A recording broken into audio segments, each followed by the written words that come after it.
আসন্ন ২০২৬ টি-২০ বিশ্বকাপের গ্রুপ পর্বেই দেখা হচ্ছে ভারত-পাকিস্তানের।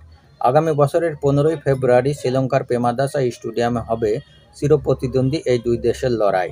এনডিটিভি ও স্পোর্টস স্টার তাদের এক প্রতিবেদনে এমনটাই জানিয়েছে। পেহেলগাম হামলার পর দুই দেশের রাজনৈতিক টানাপোড়েনের কারণে ভারত-পাকিস্তানকে একই গ্রুপে রাখা নিয়ে তৈরি হয়েছিল শঙ্কা।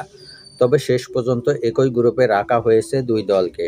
তাদের সঙ্গে গ্রুপে রয়েছে নামিবিয়া, নেদারল্যান্ড ও যুক্তরাষ্ট্র। টুর্নামেন্টের বর্তমান চ্যাম্পিয়ন ভারত তাদের টুর্নামেন্ট শুরু করবে ৮ই ফেব্রুয়ারি। নরেন্দ্র মোদী স্টেডিয়ামে তাদের প্রতিপক্ষ যুক্তরাষ্ট্র। ১২ই ফেব্রুয়ারি অরুণ জেটলি স্টেডিয়ামে তারা খেলবে নামিবিয়ার বিপক্ষে। তারপরই পাকিস্তানের বিপক্ষে ম্যাচ খেলতে তারা চলে যাবে শ্রীলঙ্কায়। ১৫ই March Bharat Pakistan high voltage match কলম্বোর Premadasa স্টেডিয়ামে। গ্রুপের শেষ ম্যাচে ১৮ই ফেব্রুয়ারি মুখোমুখি হবে ভারত ও নেদারল্যান্ডস। টুর্নামেন্টের সেমিফাইনাল দুটি অনুষ্ঠিত হবে মুম্বাই ও কলম্বোতে ৪ এবং ৫ই মার্চ। ২০ দলের এই বৈশ্বিক আসরের ফাইনাল অনুষ্ঠিত হবে ৮ মার্চ ভারতের আহমেদাবাদে।